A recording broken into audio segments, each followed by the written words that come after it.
ಏನು ಸರ್ ಬಂಡಾಯ ಶಾಸಕರಲ್ಲಿ? ಹಾಂ, ಯಾಕಂತ ಹೇಳಿದ್ರೆ ಅವ್ರದ್ದು ನಾನು ಕೆಲವು ಕಾಂಗ್ರೆಸ್ MLAಗಳ ಜೊತೆಗೆ ಮಾತಾಡಿದಾಗ ಅವ್ರೇನಂತಂದರು, ಡಿ ಕೆ ಶಿವಕುಮಾರ್ ಅವ್ರಿಗೆ ಇದು ಗೊತ್ತಾಗಲ್ಲ, ಗೊತ್ತಾದರೂ ಸಹಿತ ಅವ್ರಿಗೇನು ಬಾಧೆ ಇಲ್ಲ. ಯಾಕಂತ ಹೇಳಿದ್ರೆ ಕನಕಪುರದಲ್ಲಿ ಎಲ್ಲಿ ಬೇಕಲ್ಲಿ ಕಾರ್ ನಿಲ್ಲಿಸ್ಕೊಳ್ಬೋದು ಅವರು. ಅಲ್ಲಿ ಕಾರಿನ ಸಮಸ್ಯೆ ಇಲ್ಲ, ಟ್ರಾಫಿಕ್ ಸಮಸ್ಯೆ ಇಲ್ಲ. ಇಲ್ಲಿ ನಮಗೆ ಎದುರಾಗುತ್ತೆ, ನಮ್ಮ ವೋಟರ್ಸ್ ಅವರು. ನಾಳೆ ನೀವು ಕಾರಿಗೆ ಶುಲ್ಕ ವಸೂಲು ಮಾಡ್ತೀರಿ, ಇಲ್ಲಿ ಪಾರ್ಕಿಂಗ್ ಇದಕ್ಕೇನಪ್ಪ ಅಂದ್ರೆ ಚಾರ್ಜ್ ಮಾಡ್ತೀರಿ ಅಂತ ಹೇಳಿದ್ರಪ್ಪ ಅಂದ್ರೆ ನಮಗೆ ಓಟ್ ಪಕ್ಕ ಹಾಕಲ್ಲ ಅವರು.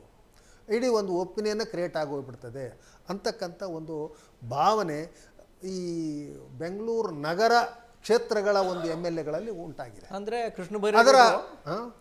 ಕೃಷ್ಣ ಬೈರೇಗೌಡರು ಬೆಂಗಳೂರನ್ನ ಅಭಿವೃದ್ಧಿ ಮಾಡೋಕ್ಕೆ ಹೋಗಿ ಕಾಂಗ್ರೆಸ್ನ ನಿಧಾನಕ್ಕೆ ಏನಾದ್ರು ಸೈಡಿಗೆ ಸರಿಸ್ತಾ ಇದ್ದಾರೆ ಬೆಂಗಳೂರಲ್ಲಿ ಅಂತ ಆ ಭಯ ಇದೆಯಾ ಕಾಂಗ್ರೆಸ್ MLAಗಳಲ್ಲಿ ಅಂತ?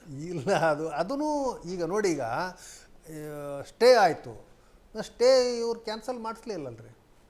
ಏನು ಫುಟ್ಪಾತ್ ಶಾಪ್ಗಳನ್ನ ಎಲ್ಲ ತೆಗಿಬೇಕು, ಅವೆಲ್ಲ ಕ್ಲಿಯರ್ ಮಾಡಬೇಕು ಅಂತ ಆಯಿತು, ಸ್ಟೇ ಕ್ಯಾನ್ಸಲ್ ಆಗಲಿಲ್ಲ. ಅದಕ್ಕೆ ಅಲ್ಲಿರ್ತಕ್ಕಂಥ ವಕೀಲರು, ಸರ್ಕಾರಿ ವಕೀಲರು ಉತ್ತರ ಕೊಡಬೇಕು, ಮತ್ತು ಇವರು ಕೃಷ್ಣ ಬೈರೇಗೌಡರು ಉತ್ತರ ಕೊಡಬೇಕು. ಇದು ಏನು ಯಾವ ಕಾರಣಕ್ಕಾಗಿ ಅದು ಆರಂಭ ಶೂರತ್ವ ಆಯಿತು ಅಂತ ಅದಕ್ಕೆ ಮತ್ತೆ ಒಂದು ಕೊಕ್ಕೆ ಹಾಕಿ ಸ್ಟೇ ಆರ್ಡ್ರನ್ನು ಒಂದು ತೋರಿಸ್ತಾ ಇದ್ದಾರೆ ಎಲ್ಲರಿಗೂ.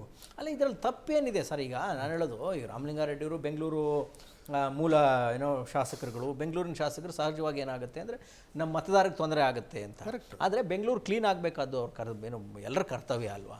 ಈಗ ರೋಡಲ್ಲಿ ನೀವು ಪಾರ್ಕಿಂಗ್ ಲಾಟ್ ಮಾಡಿಬಿಟ್ರೆ, ರೋಡಲ್ಲಿ ನಾವು ಹೇಳ್ತಾ ಇದ್ದೇವೆ, ರಸ್ತೆಯಲ್ಲಿ ಎಲ್ಲವೂ ಆಗ್ಬಿಡ್ಬೇಕು ಜನಕ್ಕೆ, ಒಂದು ಪಾರ್ಕಿಂಗ್ ಜಾಗ ಮಾಡ್ಕೊಳ್ಳೋಕೆ ಇವ್ರಿಗಾಗಲ್ಲ. ಅಥವಾ ಹಿಂದೆ ಮಂಜುನಾಥ್ ಪ್ರಸಾದ್ ಅವರು BBMP ಕಮಿಷನರ್ ಇದ್ದಾಗ ಸೇಮ್ ಪ್ರಸ್ತಾವನ ಒಂದು ಇಟ್ಟಿದ್ರು ಸರ್.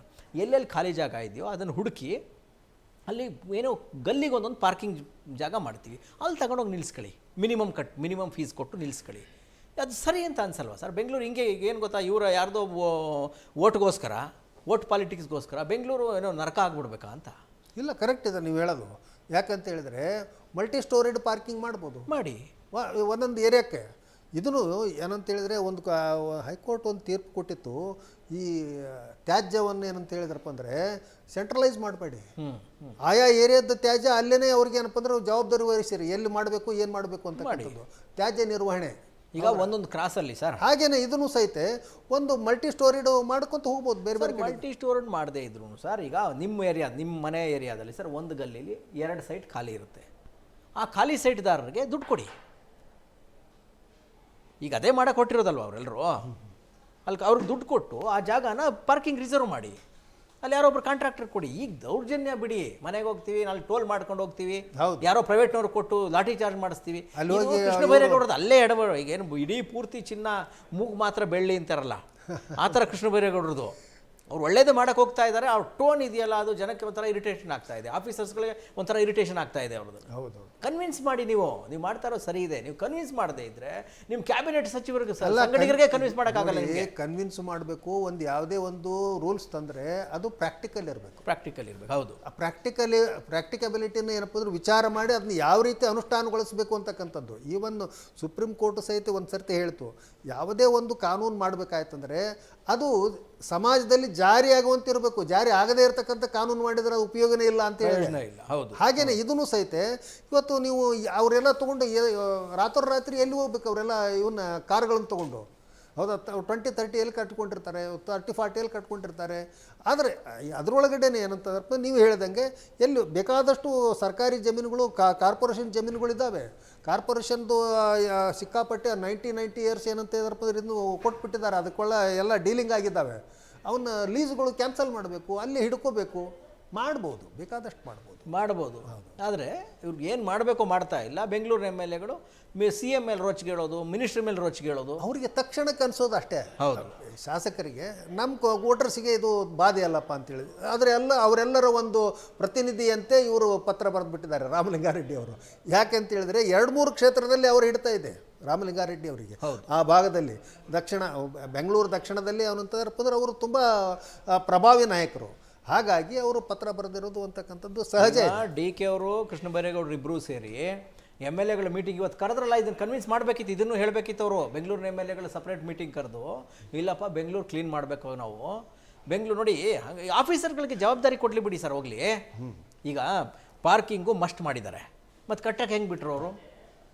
ಆಫೀಸರ್ ಈಗ ಪ್ರತಿಯೊಬ್ಬರು ಒಂದು ಮನೆ ಕಟ್ಟಕ್ಕೆ ಶುರು ಮಾಡಿ, ನೀವು ಫಸ್ಟ್ ಕರೆಂಟ್ನವ್ನು ಬರ್ತಾನೆ, ಆಮೇಲೆ ನೀರಿನವನು ಬರ್ತಾನೆ, ಆಮೇಲೆ ಇನ್ನೊಬ್ಬ BBMP ಬರ್ತಾನೆ. ಒಬ್ಬರು ಬರ್ತಾರಾ, ಒಬ್ಬರು ಬಿಡ್ತಾರಾ?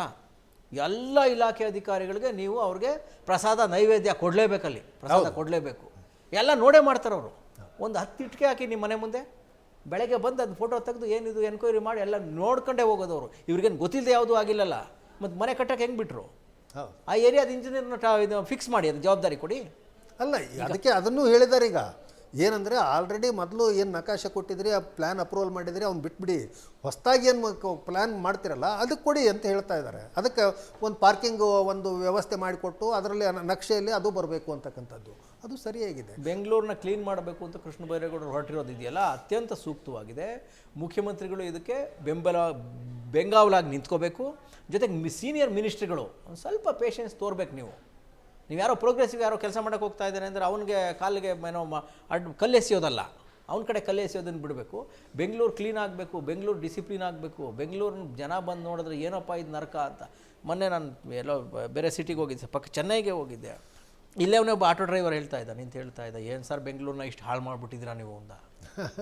ಇದಕ್ಕಿಂತ ಅವಮಾನ ಬೇಕಾ? ಎಲ್ಲ ಒನ್ ವೇ ಮಾಡಿದ್ದಾರೆ, ಚೆನ್ನೈನೆಲ್ಲ ಎಲ್ಲ ಒನ್ ವೇ ಮಾಡಿದ್ದಾರೆ, ಟ್ರಾಫಿಕ್ನ ಕಡಿಮೆ ಮಾಡಿದ್ದಾರೆ. ಇಲ್ಲ, ಹಂಗಲ್ಲ. ಇಲ್ಲಿಂದ ನಮ್ಮ ಮೆಜೆಸ್ಟಿಕ್ಕಿಂದ ಸ್ವಲ್ಪ ದೂರ ದಾಟೋಕ್ಕೆ ಅರ್ಧ ಗಂಟೆ ಬೇಕು. ಏನು ಮಾಡೋದು?